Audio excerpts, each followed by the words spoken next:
Prasad laboratories ఎండి అయిన నాగినీడి గారు సొంతంగా పెడుతున్న ఒక ల్యాబ్ అప్పటి. నేను వెళ్ళి ఆయనతో డైరెక్ట్ ఫేస్ టు ఫేస్ మాట్లాడినప్పుడు ఆయన నేనే ఈ ల్యాబ్ పెడుతున్నాను, నువ్వెవరు ఏంటంటే ఇట్లా సో అండ్ సో చెప్పాడండి, నేను చేస్తాను మీ దగ్గర అంటే, నువ్వేంటి అని అంటే నేను ఈ మొత్తం చెప్పేశాను.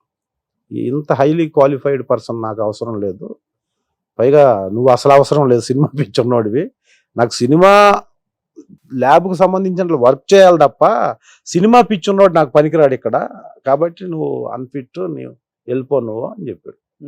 చెప్తే నేను ఎక్స్ప్లెనేషను, నేను ఎందుకు వచ్చాను, ఏమవుతాను నేను, ఇదంతా ఎక్స్ప్లెయిన్ చేసిన దాంట్లో ఆయనకు నచ్చినా కూడా ఆ జాబ్ ఇవ్వటం ఇష్టం లేక ఆయన ఏం చెప్పాడంటే, ఫర్ మంత్ 1300 ఇస్తాను, అప్పట్లో city bus pass 180 rupees, general city bus pass 180 rupees, plus నువ్వు దూరం నుంచి వస్తావు కాబట్టి దిల్షుక్ నగర్ నుంచి పంజాగుట్ట, ఇప్పుడు Panjagutta police station back side ఇప్పుడు పెట్రోల్ బంక్ ఉంది, సేమ్ ప్లేస్లో 4 ఫ్లోర్స్ బిల్డింగ్ ఉండేది అప్పుడు.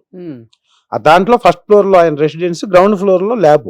ఓకే, ఇంత దూరం నువ్వు రావాలంటే నీకు కొంచెం ప్రాబ్లం అవుతుంది, 180 రూపాయలు బస్ పాస్కి ఇచ్చి 1300 శాలరీ ఇస్తాను, ఏంటి నీ పొజిషన్ అంటే, ఎప్పటి నుంచి రమ్మంటారు సార్ అని చెప్పి వితౌట్ ఇంటిమేషన్లో, ఈనాడులో ఇంటిమేట్ చేయకుండా మళ్ళీ ఈ ల్యాబ్లో జాయిన్ అయ్యాను నేను, ఇంట్లో కూడా తెలియకుండా.